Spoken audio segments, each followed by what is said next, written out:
G'day, it's AJ, and welcome to the 10 Degree Shift podcast, a show that's all about how you can make small, sustainable shifts in your lifestyle, your health, your career, and your business so that you can move out of burnout and overwhelm and achieve more while doing less.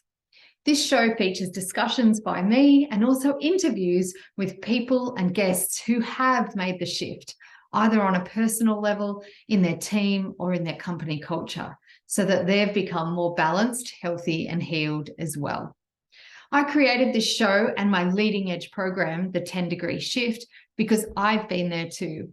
I've suffered from burnout, adrenal fatigue. I was sick and tired of being sick and tired. I was sick and tired of gaining weight for what seemed like no reason, and I was ready for a new way of living. I became obsessed with finding ways to live happy, healthier, longer, and so that I could reduce the friction and the fat and boost flow and really have more fun. So let's dig right in. Let's share some tips on how you might do that in your own life. So today I want to talk about, are you skinny fat? Or, as I like to call it, tofu. Are you thin on the outside, fat on the inside? You know, you often see those people who are super skinny and you think, wow, it appears like they can eat anything. I wish I could be like that. You know the kind. They're fitting in the jeans that they once wore when they were 18, and now 20 years later, they still have the same body type. And you think, it's just not fair. But the reality is, they may not always be healthy. And being skinny may not necessarily mean they're going to have a happy, healthy, aged care.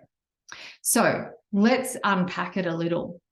What I often find is that some of the super skinny fat people who are skinny on the outside, fat on the inside, are suffering from things like diabetes, adrenal burnout. They often have sleep problems. They might be boosting themselves with caffeine, alcohol, or worse, sugar, to lift that up, to keep going. Perhaps they're also ingesting things like tobacco and smoking. Now, often we assume that someone, because they're thin, are healthy, but it's so not the case. I used to work in healthcare, and I've watched many an open heart surgery and observed that when they cut open the wall of the chest, that quite often people, even if they were slender, had this layer of fat. And we all need some padding and some buffer. We all need our skin to not be pervious and to allow things in.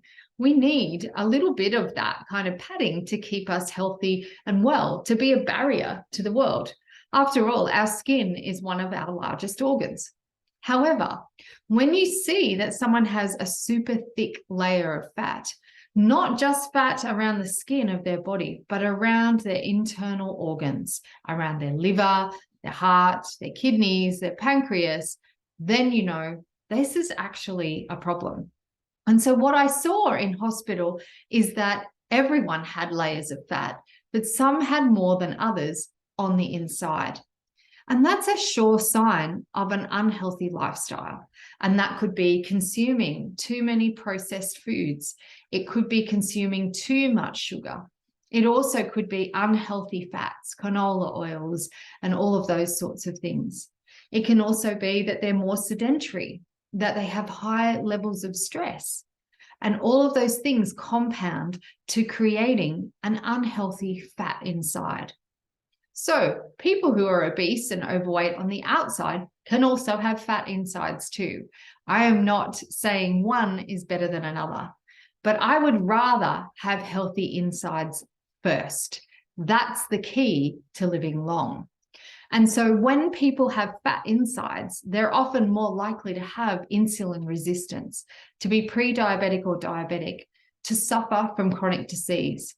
They're more likely to have aches and pains and issues, especially as they move into older age. And what we want to do is not just have longevity, but we want to have a long health span, not just a lifespan. And so food can completely be medicine in this instance. Food is often our savior, as is stressing less and moving more. I've studied yoga therapy, and it's based on the ancient practice of Ayurvedic medicine. And in Ayurveda, we look at all foods as one of three types. It is either that they are food, they're medicine, or they're poison. And so every food is categorized into one of those three categories. And also, it can be different for every individual. So for one person, dairy might be a poison. For another, it might be okay and it might be food. For someone, capsicum, for example, might be a poison, or any of the deadly nightshade family. So it could be eggplant disturbs them, onions disturb them. And in that case, it could be a poison. For others, though, it could completely be a food and able to be ingested and be a nourishment to their body. There are also other things such as ginger and garlic and some of those kind of herbs and spices that are best used as medicine. So turmeric is really good for anti-inflammatory. Some of those things, like garlic, are great for colds and flus, and so should be used as a medicine, but not necessarily everyday foods. And so understanding your body type, understanding your dosha, understanding where your food comes and how you consume it, and noticing, do I react to any of that, is one of the keys to actually battling this skinny fat syndrome. And so have a look at your own health, your own well-being. Are you eating primarily plants or good organic protein sources? Are you stressing less, or do you find yourself reaching for things like the biscuit barrel, for potato chips, for high salt, high sugar products, for processed things? Where do you shop in the supermarket? Are you shopping the outer aisles or going to the farmers markets to get good, wholesome, from the ground foods? Or are you eating stuff out of a box? Because the reality is that most food in a box comes with little or no nutrition. And so whilst people think they're eating diet foods, whilst people think they're maintaining their health through staying skinny, it may not be the case. We need healthy fats in our diet, things like avocado, like fish oil, like really good healthy fats, like ghee. But we don't need high sugar. We don't need sucrose, fructose, and all of those high content. And we absolutely don't need all of those terrible chemicals that are added into foods, added colors, added flavors, added spices, added salts. We do not need those. Our dear bodies were not built to process all of those kind of chemicals. And so they are in fact poison. The next time you look at a sweet or a lolly, I want you to think of it as, is this food, is it medicine, or is it a poison? Highly likely that that is a poison. And so when you're eating it, just eat with some caution. Understand that we're not built to have 6 bottles of Coke a week. We're not even built for one. Choose healthy options. Your aged self will thank you for it. This is not about shaming you around food. It's just about being more aware, more conscious. And the 10-degree shift program is built that way. It's built to support you because in actual fact, it's not your fault. If you're addicted to any of those things, do not blame yourself. Blame the food industry. The food industry is making millions off all of us becoming addicted. I know because I was there too. And I once had in my office a massive lolly jar on the end of my table, and everyone knew me as the woman that had the lolly jar. And come 2 or 3 o'clock in the afternoon, people would all drop past my office. I used it as a tactic to chat to people and find out what was going on around the place, but they were coming for their sugar hit. And when you know you're reliant on some of those things, when you have a slump in the afternoon, when you can't get through the evening without having sweets after dinner, you have to know there's something going on in my blood and my insulin. There's something going on in my levels in my body, something going on with my salt. And so it's up to us to become educated and informed. As I said, I'm not trying to shame you. I'm trying to inform you so that you can start to think for yourself. The food industry has had it over us far too long. It's time we put our money and our resources into things that make us well and that give us health span, not just lifespan.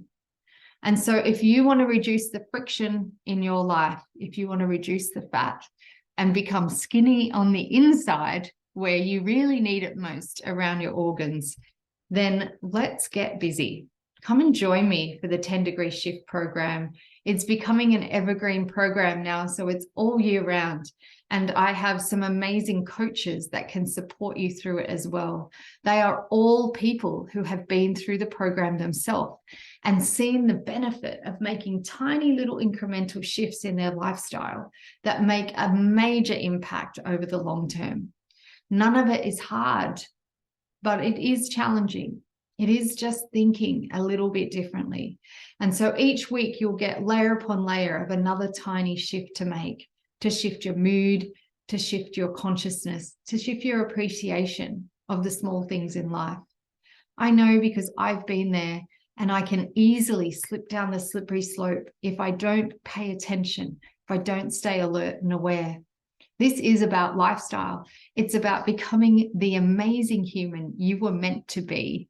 I want it for me, and I want it for you too. So come join us. Visit my website, alexandrajoy.com.au, and you'll see the online 10 Degree Shift program there under the programs tab. I would be delighted to walk with you on this journey, one shift at a time. Have a beautiful, delicious day.